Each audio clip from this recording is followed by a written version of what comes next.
donc amoo ci benn surprise coup d'état bi nga xam ne am na Mali. dama ne bu fekkee c'est une solution il faut y aller je suis très clair dans ce que je dis le peuple malien dañu doon souffrir je ne sais pas que je suis en train de faire la promotion des coups d'état non. ah mais li nga wax. ce qui se passe aujourd'hui dama ne le peuple ak limal man je donne des cas concrets. si j'étais à la place du président malien. mais est-ce que c'est une raison. je dis pour que ñu def coup d'état un président élu démocratiquement yow mi nga xamante ne. mais on peut t'élire démocratiquement si tu ne fous rien on te met dehors. par un coup d'état entre deux mandats. donc yow nangu nga coup d'état bi am Mali bu ñu déggee. man gis nga man ça ne me fait ni chaud ni froid. je vous le dis entre nous par rapport à li ma ci xam parce que man li may wax dama ko xam. li ma leen di wax ni c'est des cas concrets.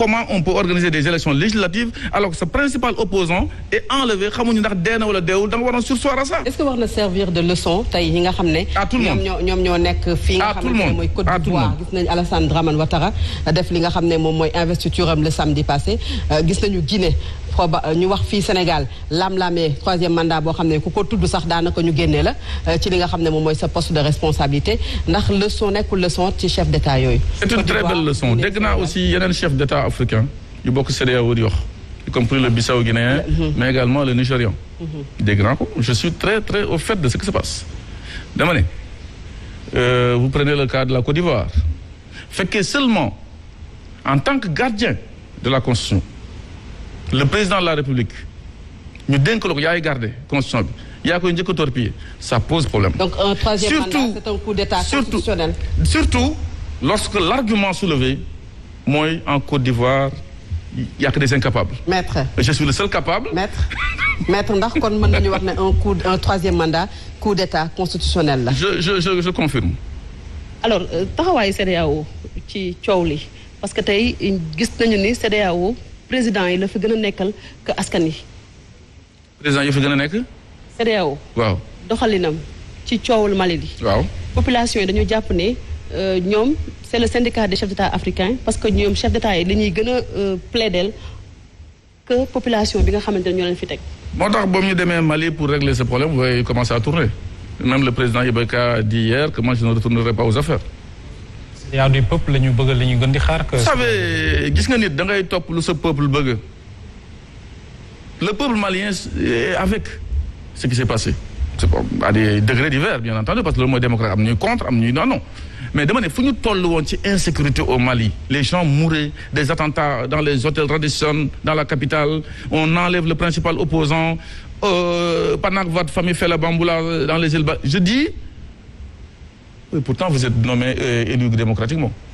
Charte africaine des droits de l'homme et des peuples dañu ko wax mu am lu mu jagleel askan wi seen àq ak seen yelleef ci moment boobu aussi tamit mu am ay textes yoo xamante ne ni dafa dàq coup d'état loolu est-ce que indiwul des fois problème d'interprétation yi ñuy gis ci textes yi ba des fois sax mu indi problème fii ci Sénégal comme trois. lenn rek parce que quand les militaires du Mali li ñuy def nii lu may ñaan yàlla mooy ñu gaaw rendre le pouvoir le plus rapidement possible.